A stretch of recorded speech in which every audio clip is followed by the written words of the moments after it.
You know the day destroys the night, night divides the day. Try to run, try to hide, break on through to the other side. Break on through to the other side. Break on through to the other side, yeah.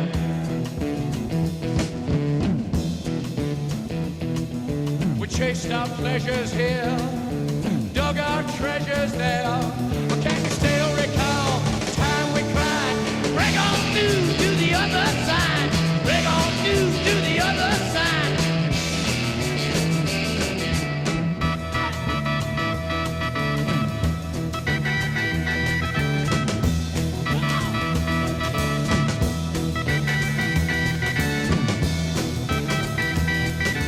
Jac Holzman, what a freak. This is a guy that started a label on the back of his motorcycle. I mean, this is how he delivered his records to the stores. For me, it was a calling to start a label. It wasn't a gig, it wasn't a job, it was something that my soul simply had to do. Despite all odds, despite warnings that I would end up in a ditch someplace, I just did it.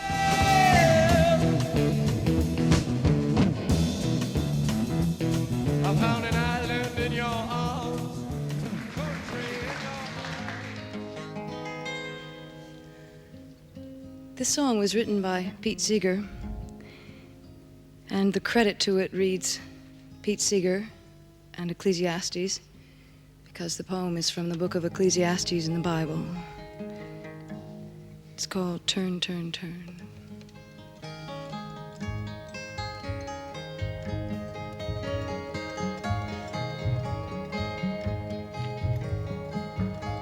To everything, turn, turn, turn. There is a season, turn, turn, turn.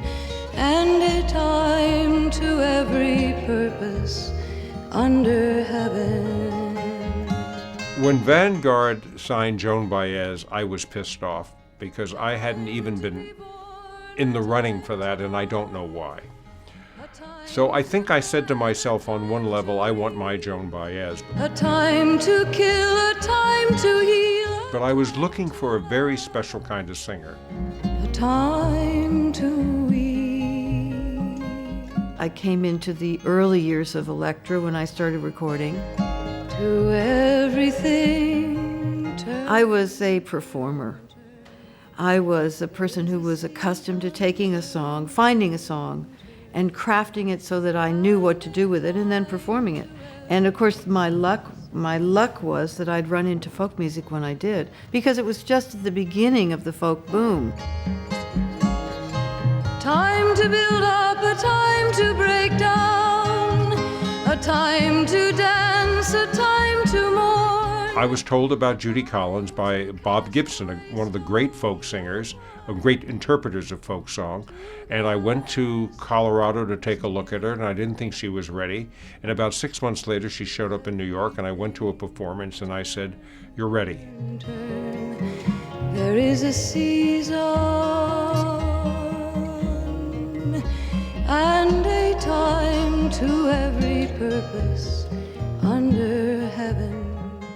I was very lucky, of course, to be on Elektra because Jac Holzman is a genius, and that label, the eclectic nature of that label, allowed me to be as eclectic as I possibly could. A time you may embrace, a time to refrain from embracing. This is the Judy Collins cover, which just, as you can see, leapt right out of the bins. People really wanted to meet that girl, and the record was excellent. She was beginning to develop herself as a skilled interpreter of other people's songs. Under heaven.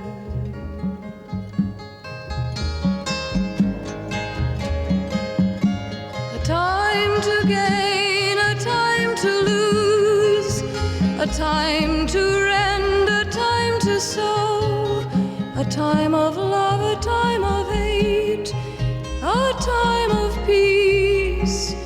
I swear it's not too late.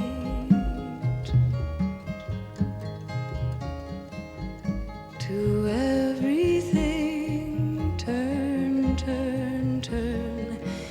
There is a season, turn, turn, turn, and a time to every purpose under heaven, and a time to every purpose under heaven.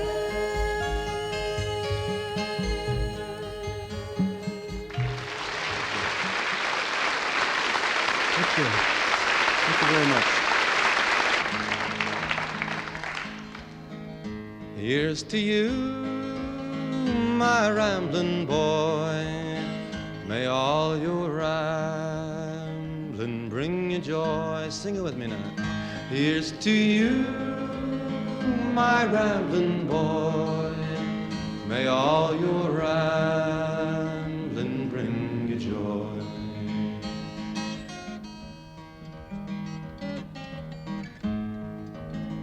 He was a man and a friend always. I had seen Tom Paxton around the village, but I think at that point I was more smitten by the political song and the protest song because that was mirroring what was happening in New York and in the country. We rambled around in the rain and snow, and here's to you, my His songs seemed simple to me. But when I sat down with him and he went through a wide range of material, I realized that he was a melodist of great discernment.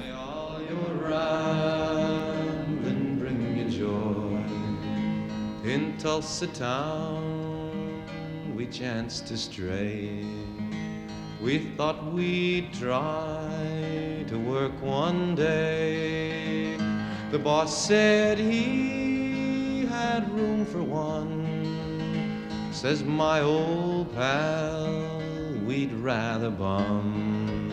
Oh, well, the rambling thing, of course, you know, it's so romantic, isn't it? You know, Kerouac on the road, and it's only when you've done a little bit of rambling that you realize how bloody awfully hard it is, and uncomfortable, and hungry, and tired. May all your rambling bring you joy. But it's a great American myth, you know, the rambler, the rambling man, Ramblin' Jack. The weather, it was cold and damp. He got the chills and he got 'em bad. They took the only friend I had. I realized that Tom Paxton was a person who wrote beautiful melodies, significant words. The interesting thing about him was that he did it every day. He was a true songwriter. He'd spend 6 to 8 hours a day writing songs, practicing them, working them through. And he had a wide range. He did protest songs, Lyndon Johnson, Tell the Nation, but he also would do children's songs. And there was a gentle voice, and he wrote simple songs. It was very, very important to write a simple, good song, and he did that. He left me here to ramble on. My rambling pal is dead and gone. If when we die we go somewhere, I'll bet you $1 he's rambling there. Tom Paxton, a lovely songwriter, great children's songs, beautiful melodies. May all your rambling bring you joy. Here's to you, my rambling boy. May all your rambling bring you joy.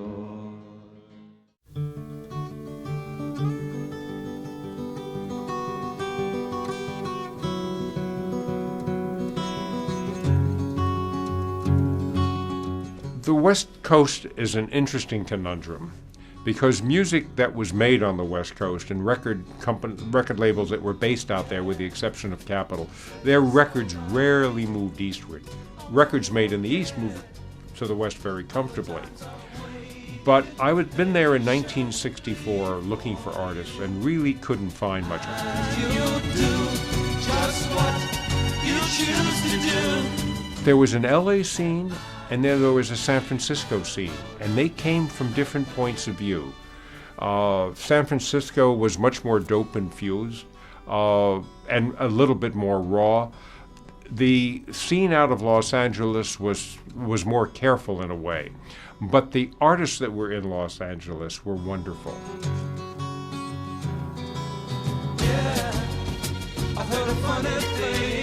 New York was being picked over.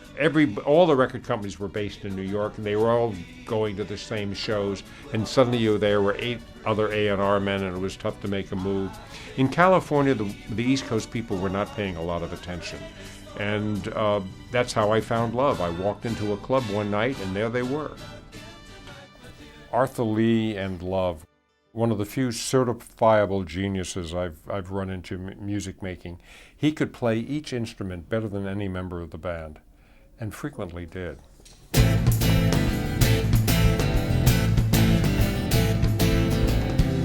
What is happening and how have you been?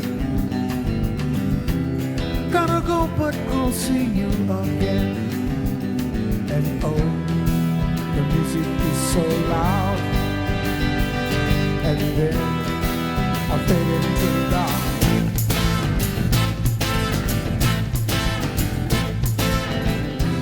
Crowds of people standing everywhere.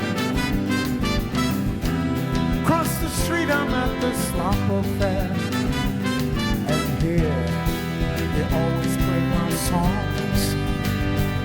And me, I wonder if it's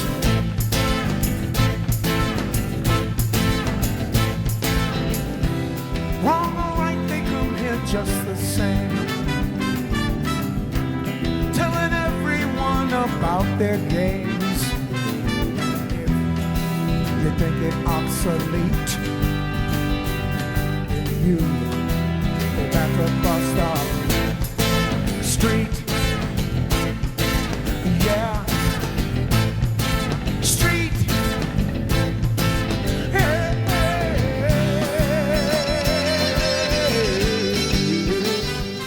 They were playing at a club called Beatolitos. I knew nothing about Love, but I saw their name in a list of club appearances.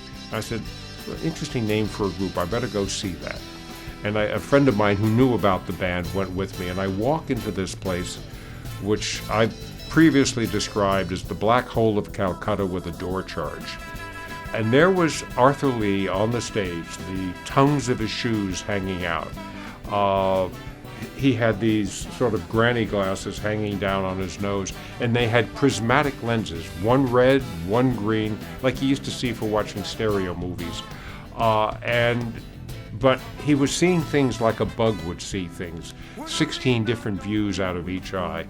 And he was just wailing away. I'll be back, just save a seat for me. If you just can't make the room, look up and see me on The thing that he had was a connection with an audience, and the audience was as entertaining as the band was. Gorgeous girls with iron blonde hair.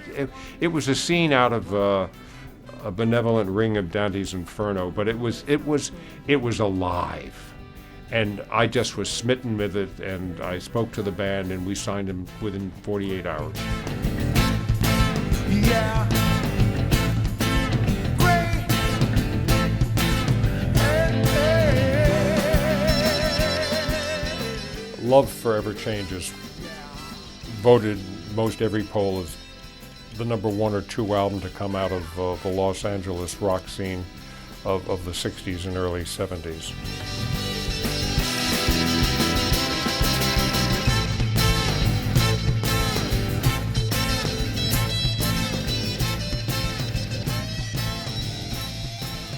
I came to the Doors through a neural connection with Love. Love was the top band on the bill, and Arthur Lee said to me, you ought to stick around for the band at the bottom of the bill. And I did, and it was the Doors, and I wasn't impressed, but I was compelled by something. I went back 4 nights.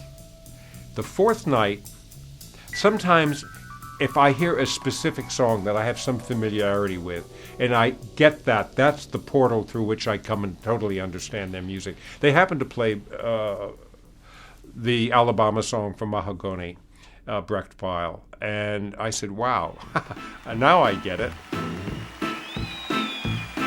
Well, show me the way to the next whiskey bar.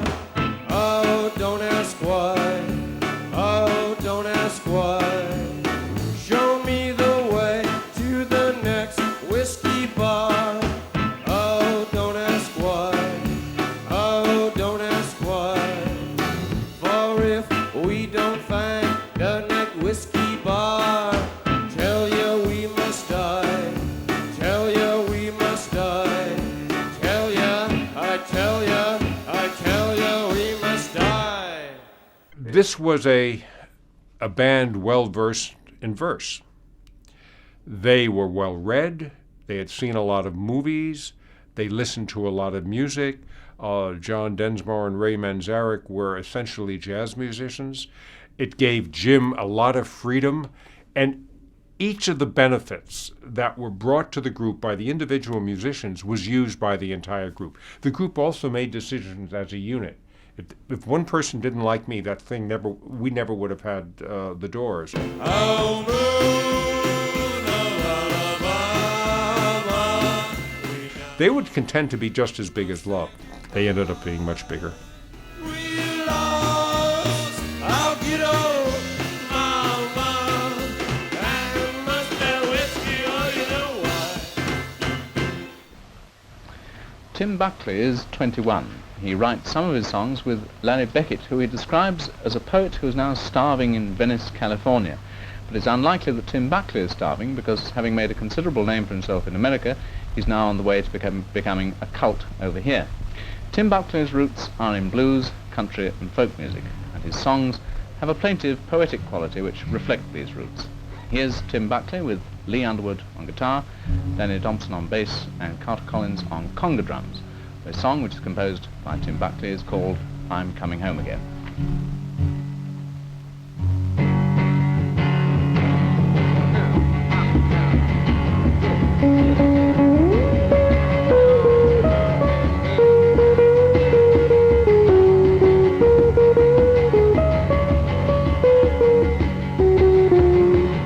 It's a happy time inside my mind when a melody does find a rhyme and says to me, I'm coming home to stay.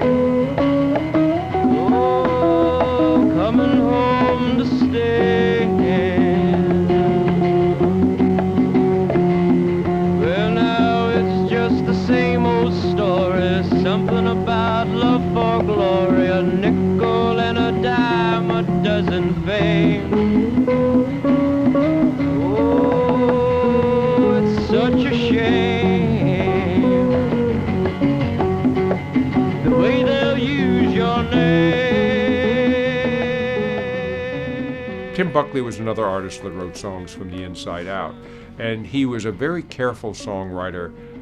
He was making records for him and for eternity, perhaps, and he had this absolutely angelic voice, not of this world, and he didn't stay in this world very long. Oh, have to move along. But he had something very special to offer. We'll be back someday.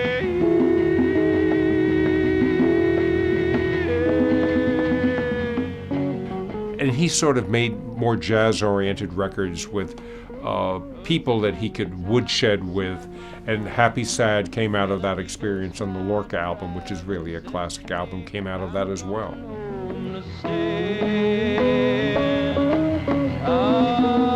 Coming home to stay.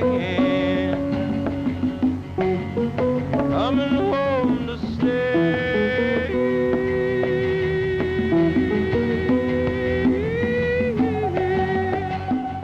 Tim Buckley, not of this world, and he parted it far, far too quickly. Morning breeze blow through your hair.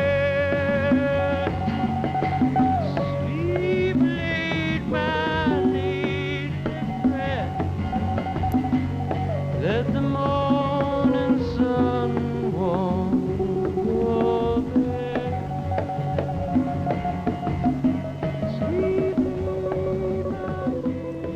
got signed to Elektra when I was to its publishing company when I was still in high school. When I was about 17, I got a publishing deal, and people were recording my songs. And friends of mine, people that I knew, people that were on their label, and a few others like Tom Rush.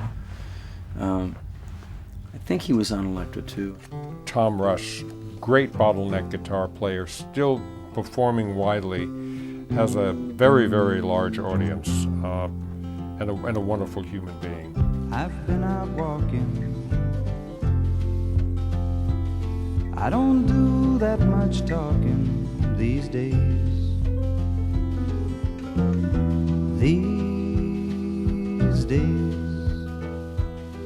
These days I seem to think a lot about the things that I forgot to do.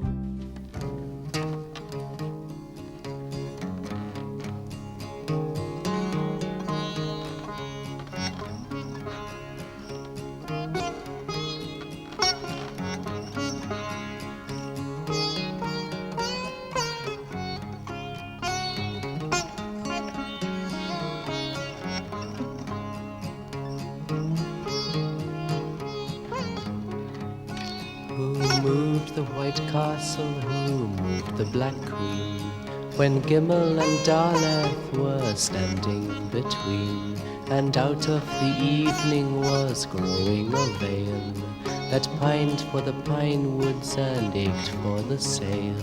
There's something forgotten, I want you to know, the freckles of rain, they are telling me so.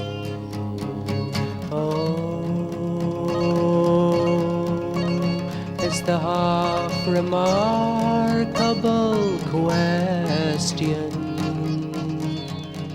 Most all American independent labels had troubles getting represented in Europe. The major labels were just not interested in us.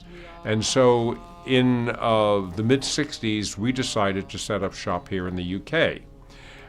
And we asked Joe Boyd to run the UK operation. One of Joe Boyd's first signings was the Incredible String Band, whom I adored. They were the epitome of British folk. An elephant madness has covered the sun, and the judge and the juries still play for the fun. They've torn all the roses, washed all the soap, and the martyr who marries them dares not elope. I had to struggle and persuade Jac Holzman, who owned Elektra, to let me sign them to Elektra. And that was really the real moment where I said, A, I love this, and B, this music can find a bigger market than the upstairs room of pubs.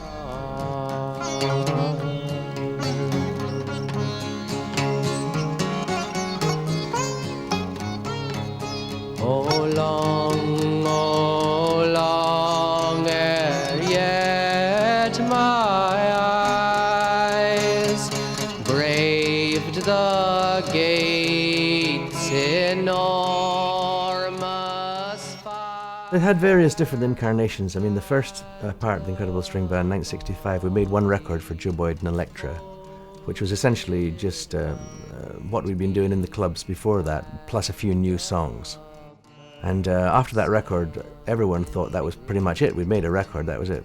So I went to Morocco, Clive went to Afghanistan, and Mike stayed in Britain. I came back with flutes and various instruments, drums and so on, and Clive still being in Afghanistan, Mike and I then got together and began playing as a duo.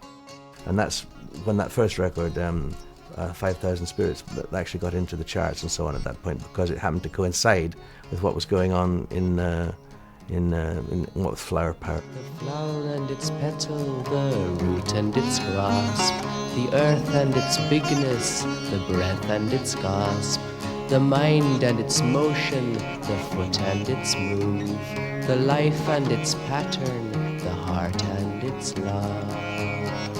Oh,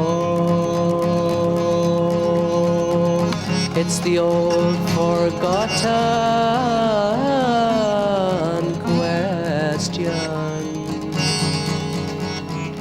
What is it that we are part of?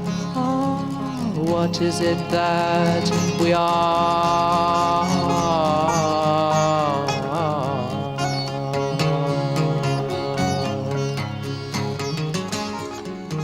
But then came the next record, The 5,000 Spirits or The Layers of the Onion, with this incredible cover by The Fool, the psychedelic cover, and the band was something totally different. So I listened to the album over and over and over again through headphones, with the speakers blaring in the room as well, until I was so immersed in the music, the various steps I would need to take were clear to me.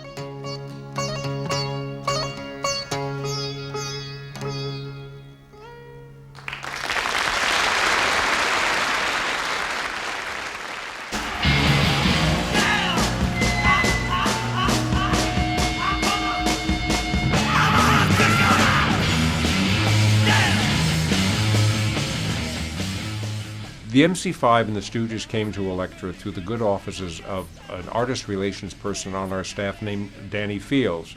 He had seen the MC5 and the Stooges and he was absolutely knocked out.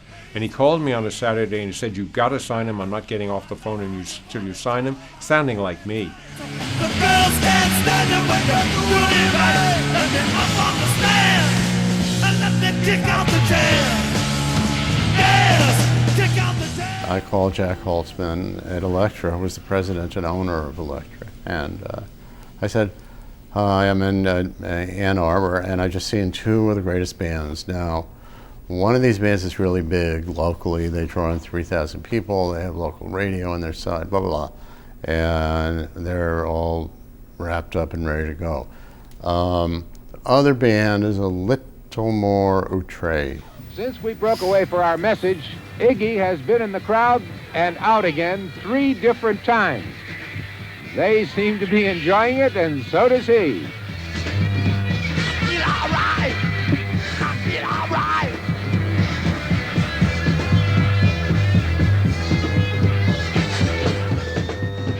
We were discovered by Danny Fields, a publicist for Elektra Records, who was out scouting the MC5 and happened to walk into our show. 1979, throw it inside, radio burning, up above, beautiful baby, be my love all night. We were signed shortly thereafter, and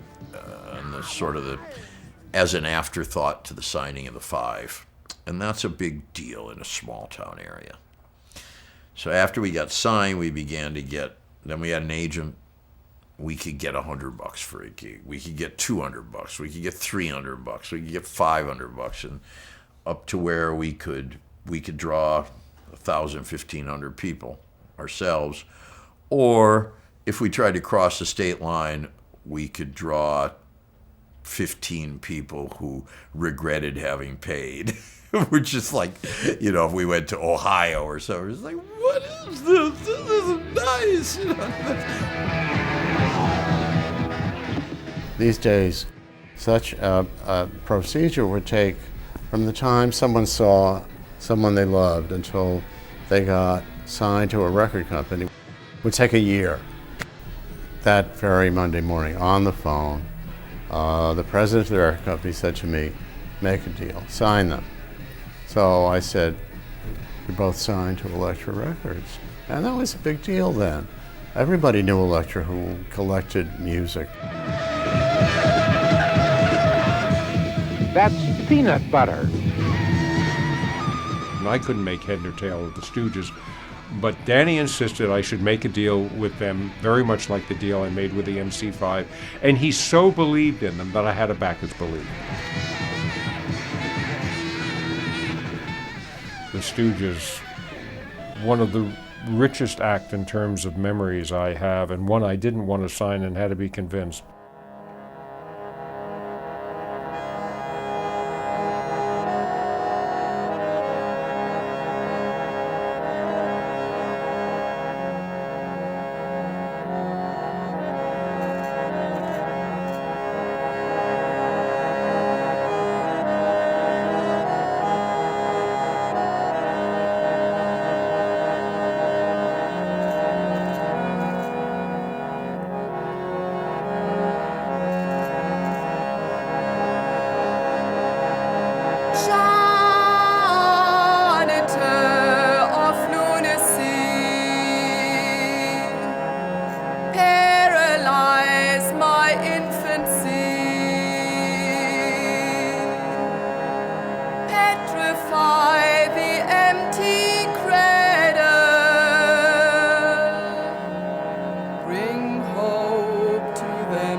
Nico. She only made the marble index for us. She was gorgeous, but you'd have an appointment with her for something on Wednesday, and Wednesday would come and no Nico, and a month later she'd call you up, and I say, where were you on so-and-so? Oh, I had to go to Europe. And that would be it.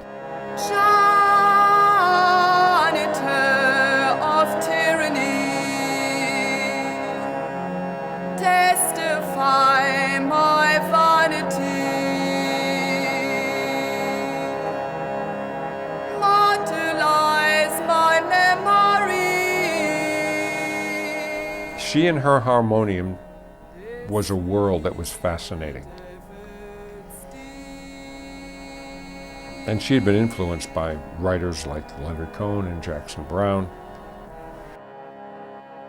She was someone you would hope to meet in a forest.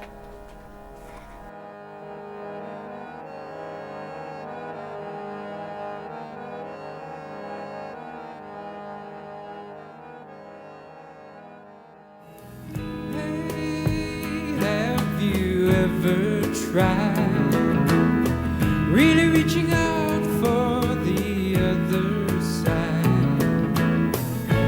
Maybe climbing on rainbows, but baby, here goes.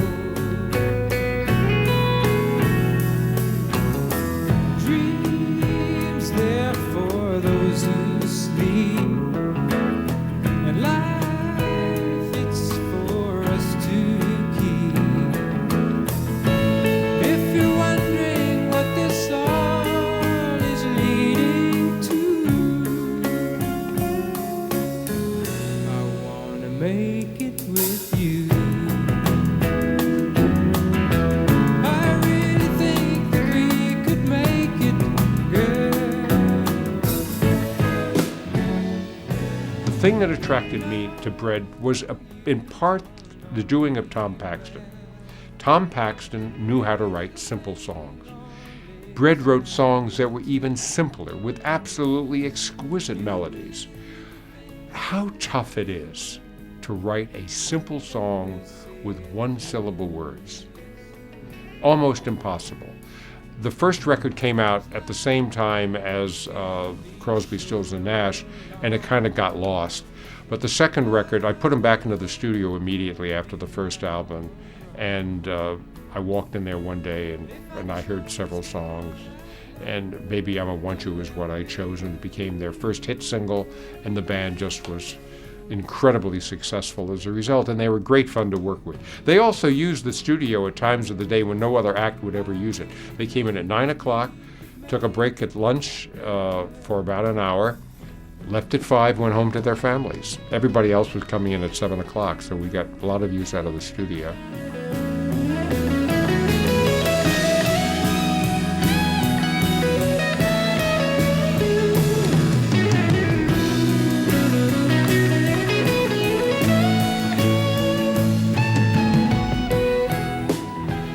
Bread, the art of writing a simple song. We did the obvious, we put them on dollar bills, and it was wonderful working with them. They were great songwriters and exquisite interpreters of their own material. Someone asked David Gates one day when he would know he's arrived, and he said, when I hear my music in the elevator.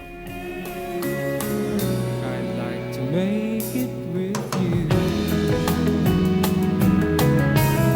I really think that we could make it, girl. To make it with you. This is too good. This is too good. Because eventually Elektra Records is in this really enormous building that is on Columbus Circle in Manhattan. And it's occupies the whole whatever floor, 27th floor, say, you know. Or maybe it's the 87th floor. I really don't know. But every morning Jac Holzman gets in the elevator, and between the time he gets in the elevator and he gets off on his floor, he has taken out a screwdriver set and has disconnected the Muzak in the elevator. He's disconnected the speakers, clipped them, and put them back in again and gone about his business. It's like a one-man crusade to eliminate elevator Muzak from the world.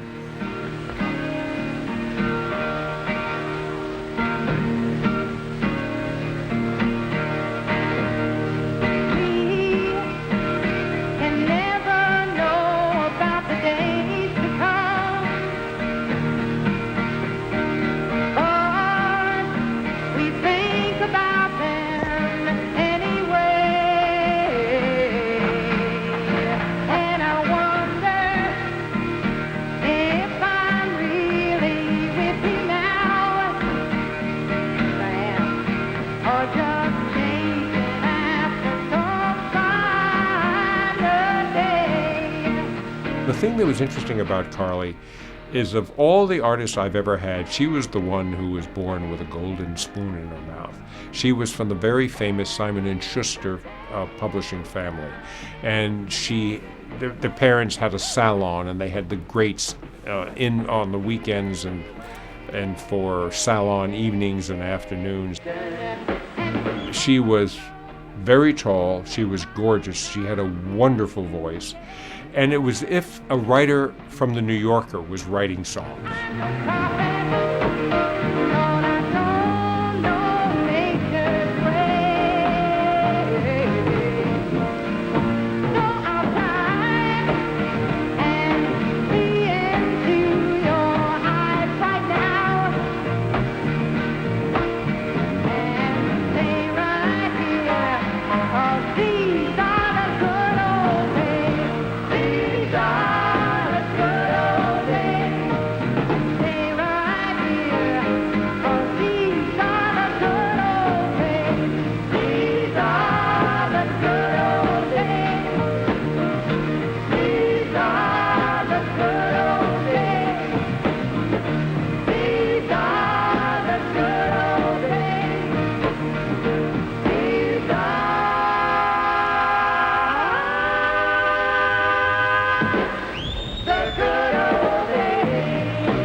Carly, so pensive, but perfect in pearls.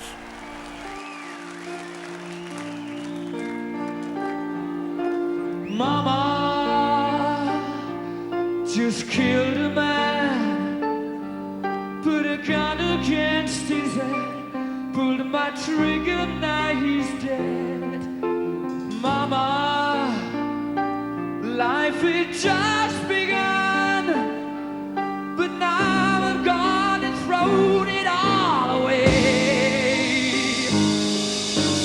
Mama,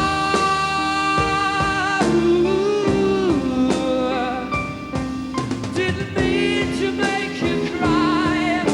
If I'm not back again this time tomorrow, carry on, there's nothing really matters. They were a wonderful band, and we knew how to break 7-minute singles. The material was meticulously produced. It did not drain its energy out of the material, as so happens when records are overproduced. I loved the band, and so I did it. Goodbye, everybody. I've got to go. Gotta leave you all behind and face the truth. Mama,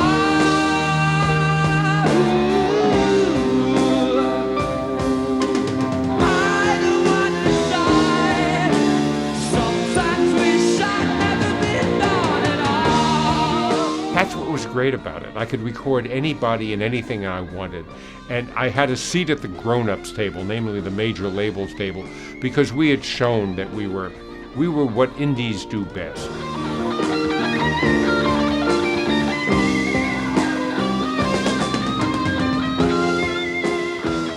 We're there in service to the music. And if you can make a living, that's nice too. But I always believed that if you took care of the music would take care of me. It's a slow motion night in the hot city lights, past time when the good folks are snoring in bed, on a loose jointed cruise to recolor your blues, and with illegal notions alive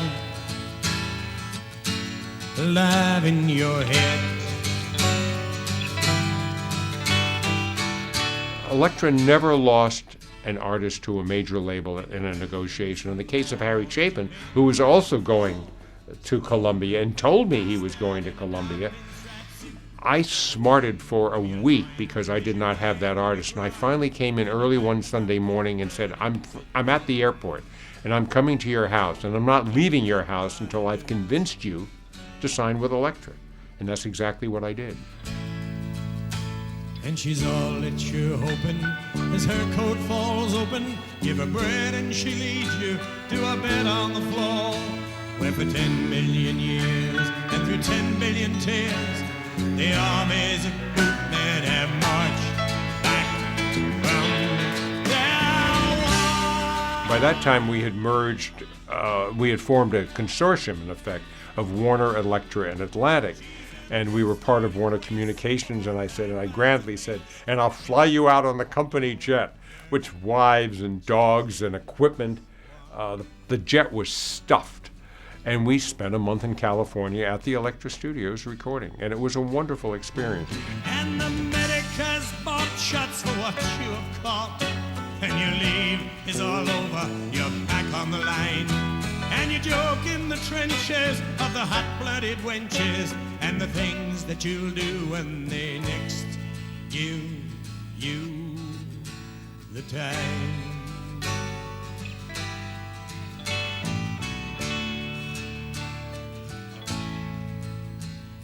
I always would have arguments with Harry about the difference between craft and art. I thought he wrote out of craft and that he could push himself more. And like most songwriters, when everybody else was off having lunch, Harry was sitting in the studio trying to write another song. It was only after he died that I realized his life had been art. Really a great man. Miss him.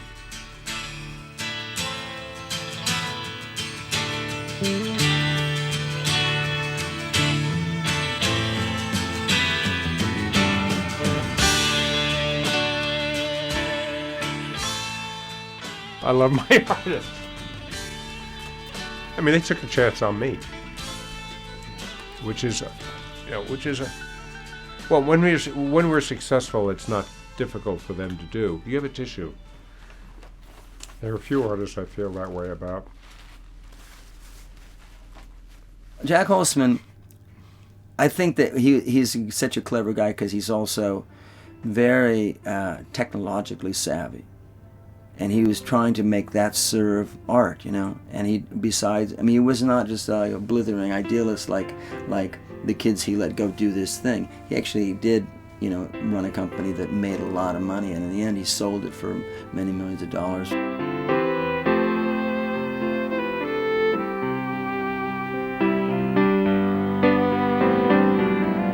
Keep a fire burning in your eye. Pay attention to the open sky. You never know what will be coming down.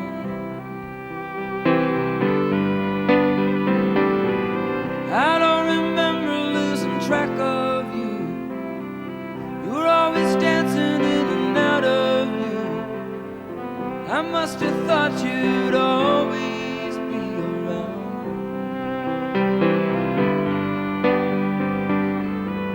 always keeping things real by playing the clown.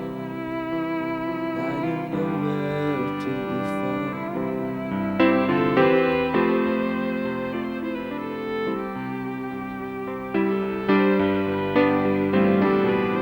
I don't know what happens when people die.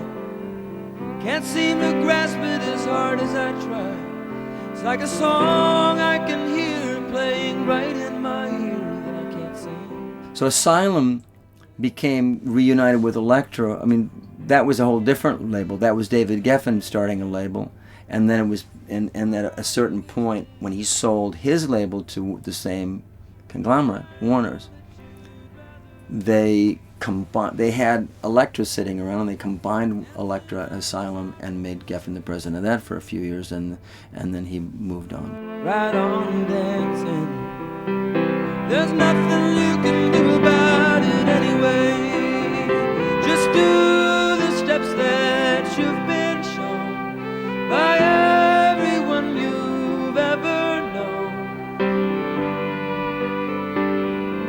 until the dance becomes your very own, no matter how close to yours another steps have grown. In the end there is one dance you'll do alone. Record companies are about relationships, the relationships you have with the artist. The reason I left was managers coming to me and say, from now on you deal with me. We're going to give you the record, we're going to give you the cover. Your job is to finance it and to distribute it and to market it. Not for me. That's not why I wanted to do this. I wanted to work with the artists, and if they thought that we as surrogates for the audience had nothing to offer the artist, then they should go elsewhere. That's ultimately the reason I left the business. Was the galoots, the galoots are kind of like hoodlums, were coming to the party, and I just didn't want to deal with them. Keep a fire for the human race. Let your prayers go drifting into space. You never know what will be coming down.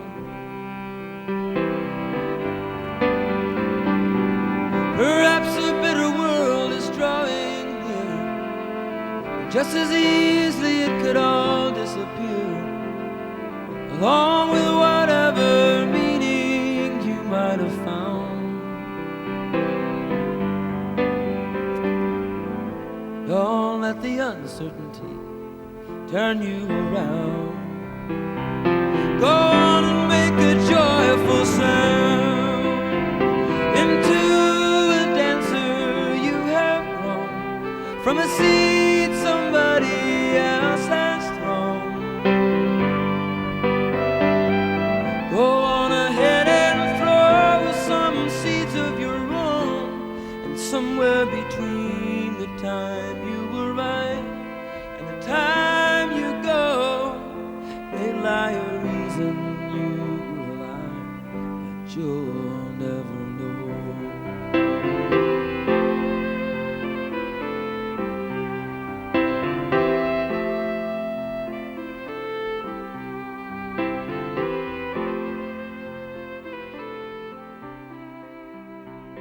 So many artists, so many memories, so many years.